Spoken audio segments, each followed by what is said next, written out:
Hello दोस्तों, welcome to my channel. आज की वीडियो में हम लोग देखेंगे कि कोई भी हिंदी साहित्य है जिसमें कोई भी अगर हिंदी से ऑनर्स कर रहे हैं, चाहे वो ग्रेजुएशन में पढ़ रहे हो या एमए में पढ़ रहे हो, तो आपका ये जो वीडियो मैं बना रहा हूँ, ये सीरीज़ अभी चल रहा है, ये पहला वीडियो है इस सीरीज़ का। और एक एक करके हिंदी से रिलेटेड जितने भी आपको है, चाहे आपका हिंदी व्याकरण हो, हिंदी में अलंकार है, समास है, ये सारे एक एक करके सारा चीज़ का वीडियो अपलोड किया जाएगा। और बाकी जैसे कि आप अगर पीसीएस का भी एग्ज़ाम का तैयारी करते हैं, जिसमें आपका एक विषय रहता है, पेपर रहता है ऑप्शनल का, हिंदी ऑप्शनल का, तो उसके लिए भी यह वीडियो काफ़ी इंपॉर्टेंट होने वाला है। और इसमें आपको ये चीज़ समझने को मिलेगा कि कोई भी उत्तर हम लोग किस तरह से लिखेंगे ताकि आपको एक स्टैंडर्ड फॉर्म आप हासिल कर पाओ। और स्टैंडर्ड फॉर्म अब जब तक नहीं लिखोगे तब तक आपको अधिक से अधिक मार्क्स नहीं मिलेंगे। ठीक है, तो आप यहाँ पे देखना, मैं एक एक करके प्रश्नों का जैसे कि ले रहा हूँ और उसको लिखने का यहाँ पे एक प्रोटोटाइप आपको दिखाया जा रहा है। तो आप इस तरह से लिखना और कोशिश करना, जितना से जितना आप उत्तर लेखन कर पाओगे उतना आपका राइटिंग स्किल डेवलप होते जाएगा। तो चलिए हम लोग स्टार्ट करते हैं। जैसे आप देख रहे हैं कि जो प्रश्न नंबर है कि पहला नंबर कि भाषा के प्रमुख लक्षणों पर विचार करते हुए उनकी समुचित परिभाषा दीजिए, है ना। तो यहाँ पे जो भाषा के प्रमुख लक्षण पर विचार करने के लिए बोला है, साथ में दो चीज़ यहाँ पे, लक्षण पर विचार करने के लिए और दूसरा क्या है, उसकी समुचित परिभाषा। यानी कि आप जब भी कोई क्वेश्चन करते हो तो पहला नंबर तो उसका क्वेश्चन का क्या डिमांड है, वो चीज़ आपको समझना पड़ेगा। तो यहाँ पे प्रमुख लक्षण पर आपको मतलब विचार करना है और दूसरा क्या है, उसकी एक परिभाषा भी देनी है। ठीक है, तो यहाँ पे दो चीज़ है जो ये क्वेश्चन आपसे डिमांड कर रही है। तो हम लोग एक करके देखते हैं इसी में। अब जी इसका जो प्रश्न है तो इसको आप इस तरह से स्टार्ट कर सकते हो।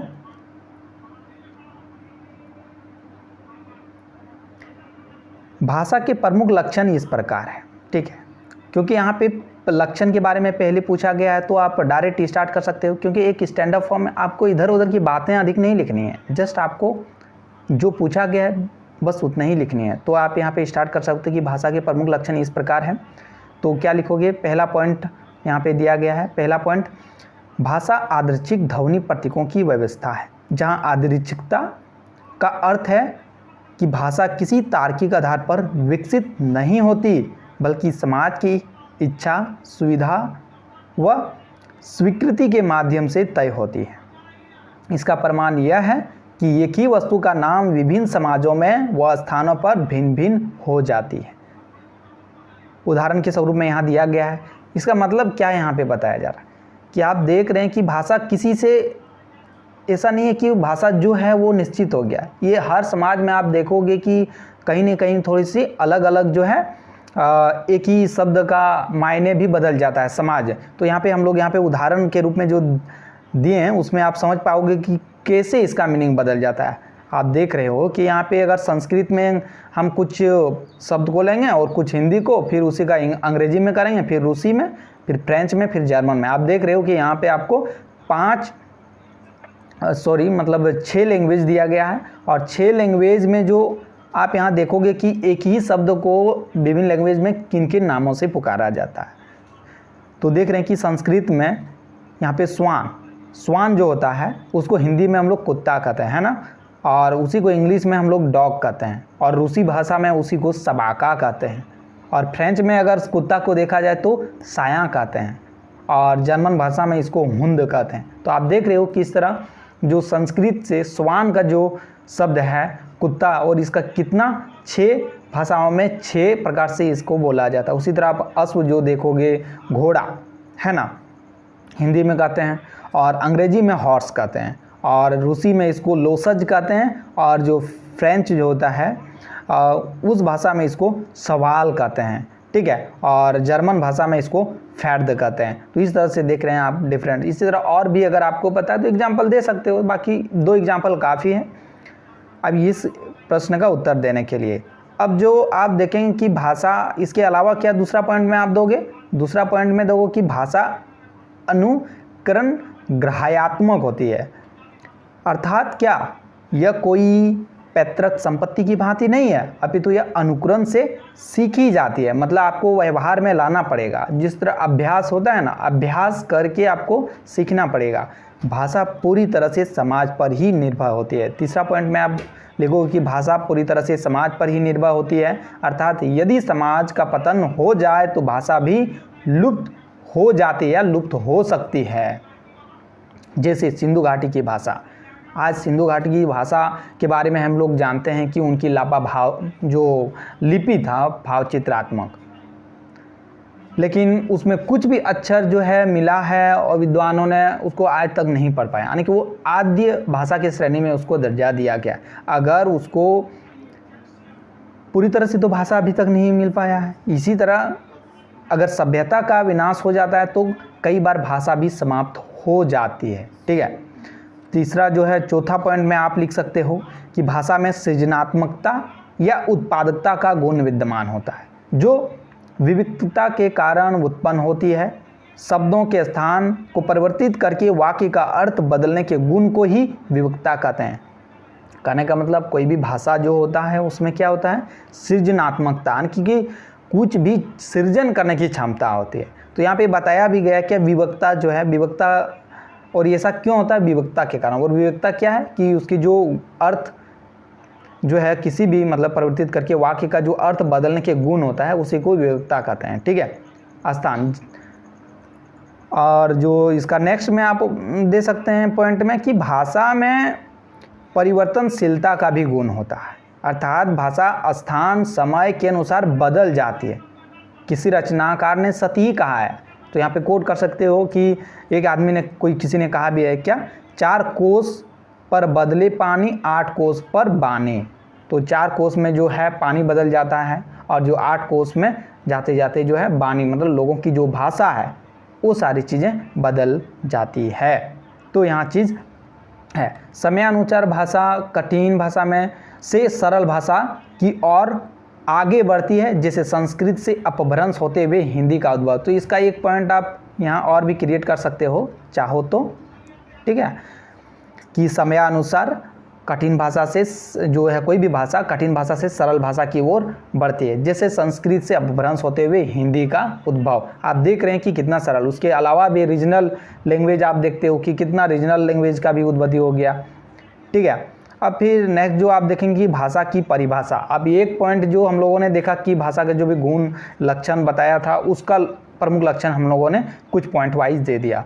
ठीक है। अब जो दूसरा इसी क्वेश्चंस का पार्ट है कि समुचित परिभाषा दीजिए, तो आप यहाँ पे परिभाषा में इसको इस तरह से स्टार्ट कर सकते हो कि भाषा की समुचित परिभाषा कई विद्वानों ने अपने अपने अनुसार प्रस्तुत की, जिसमें डॉक्टर भोलानाथ तिवारी भाषा को परिभाषित करते हुए कहते हैं। तो देखिए, एक्चुअली भाषा की परिभाषा आपको कैसे दोगे, क्योंकि विभिन्न विद्वानों ने जो भी बताया है, जो भी परिभाषा दी है, बस हूबहू उन्हीं को कोट कर दीजिए। और लास्ट में अगर कुछ आपको एक्स्ट्रा लग रहा है कि नहीं ऐसा होना चाहिए, तो आप लास्ट में बता सकते हो। लेकिन आपको पहले ये चीज़, कुछ चीज़ें फैक्चुअल चीज़ यहाँ पे डालना चाहिए, तो आपका जो आंसर राइटिंग है ज़्यादा इफेक्टिव होता है और ज़्यादा मार्क्स भी मिलते हैं। तो यहाँ पे भोलानाथ तिवारी ने भाषा को परिभाषा देते हुए कहा है कि भाषा उच्चारण अवयवों से उच्चारित यादृच्छिक ध्वनि प्रतीकों की वह व्यवस्था है जिसके द्वारा समाज विशेष के लोग आपस में विचारों का आदान प्रदान करते हैं।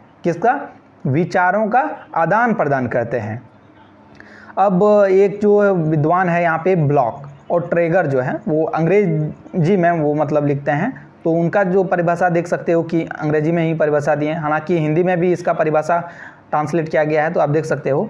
अ language is a system of arbitrary vocal symbol by means of which a society group कोऑपरेट्स।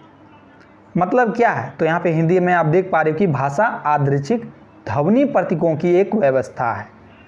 किसकी? यादृच्छिक ध्वनि प्रतीकों की एक व्यवस्था है जिसके माध्यम से कोई सामाजिक समूह परस्पर सहयोग करता है। यानी कि जो सामाजिक समूहों के बीच परस्पर जो सहयोग होता है करने की जो प्रतीक होता है, उसी सारे प्रतीकों के जो समूह है उसी को हम लोग भाषा की कैटेगरी में रखते हैं। ठीक, अब इसको आप जाएंगे क्योंकि आप यहाँ पे इसको देख लिए। अब किंतु उपरोक्त दोनों ही परिभाषाओं में अब देखिए कि जैसे भी आपने यहाँ पे परिसूच किया कि समुचित बोला है कि उचित परिभाषा दीजिए। हालांकि जो भी विद्वानों ने दिया है परिभाषा हिंदी की कोई भी भाषा का तो आपने दे दिया। अब आपको क्या लगता है, या कोई विद्वान जो है आलोचक भी होते हैं ना, तो उन आलोचक के भी थोड़ी सी विचार आप यहाँ पे डाल सकते हैं। किंतु उपरोक्त दोनों ही परिभाषाओं में अव्याप्ति दोष यानी कि सीमिततापन का दोष दिखाई देता है, जो डॉक्टर भोलानाथ तिवारी की परिभाषा में विचार शब्द एवं ब्लॉक व ट्रिगर की परिभाषा में सहयोग शब्द से स्पष्ट होता है। तो यहाँ पे मैं है तो यहाँ पे से स्पष्ट है होता है। कहने का मतलब क्या है कि जो डॉक्टर भोलानाथ तिवारी अपनी परिभाषा में एक विचार शब्द का यूज करते हैं और बोलते हैं, तो वैसा ही विचार शब्द कहने का मतलब कोई भी एक थॉट्स नहीं हो सकता है भाषा का, उसका डेफिनेशन आप पूरा कैसे कर सकते हो। और वहीं पे जो ब्लॉक और ट्रिगर की भाषा में उसने बोला कि आपसी सहयोग, तो भाषा का केवल एक सहयोग ही नहीं है और ना ही केवल वो विचार अभिप्रकट करना ही है या दूसरे तक पहुंचाना ही है, भाषा का और भी कार्य होता है। इसलिए ये भाषा में समाज के लोग केवल विचारों व सहयोग का ही आदान प्रदान नहीं करते, बल्कि भावना, अनुभूति, सूचना, विरोध आदि का भी आदान प्रदान करते हैं। इस प्रकार समीक्षकों ने निम्न परिभाषा को अधिक उपयुक्त माना है। तो जैसे कि एक जो उपयुक्त परिभाषा है विभिन्न समीक्षकों ने दिया है, या आपको जो लगता है यहाँ पे एक परिभाषा उपयुक्त यहाँ पे दे सकते हो। तो यहाँ पे आप दे सकते हो इसका कि भाषा उच्चारण अवयवों से उच्चारित आदृच्छिक ध्वनि प्रतीकों की वह व्यवस्था है जिसके द्वारा समाज विशेष के लोग संवाद या संप्रेषण करते हैं। तो देखिए ज़्यादा डिटेल्स में कुछ लिखना ही नहीं है, केवल भाषा का क्या मूल उद्देश्य है, समाज में संवाद या संप्रेषण को सफल बनाना। इस तरह से आज हम लोगों ने जो देखा कि भाषा के प्रमुख लक्षणों पर विचार करते हुए उसकी जो समुचित परिभाषा प्रस्तुत कीजिए, इसके बारे में आई होप इस वीडियो से आपको डेफिनेटली इस क्वेश्चंस को किस तरह से लिखा जाना चाहिए इसका एक जो मॉडल आंसर प्राप्त हो गया होगा। वीडियो अच्छा लगा तो मेरे चैनल को लाइक कीजिएगा, सब्सक्राइब कीजिएगा, और इस तरह का और भी वीडियो पाने के लिए जो सब्सक्राइब कीजिएगा उस समय बगल में एक बेल आइकन है उसको भी प्रेस कर लीजिएगा, और उसमें जो ऑल वाला होता है उसको कर लीजिएगा, ताकि जब भी मैं डालूँ आपके पास नोटिफिकेशन पहुँचेगा। और हाँ, अभी तक अगर शेयर नहीं किए तो भाई शेयर भी कर देना। आपसे यही उम्मीद करते हैं, करेंगे मतलब थोड़ा सा आप शेयर करोगे तो हमें भी मोटिवेशन मिलता है इस तरह के आपके लिए मेहनत करने और वीडियो बनाने में। थैंक यू, मिलते हैं नेक्स्ट वीडियो में।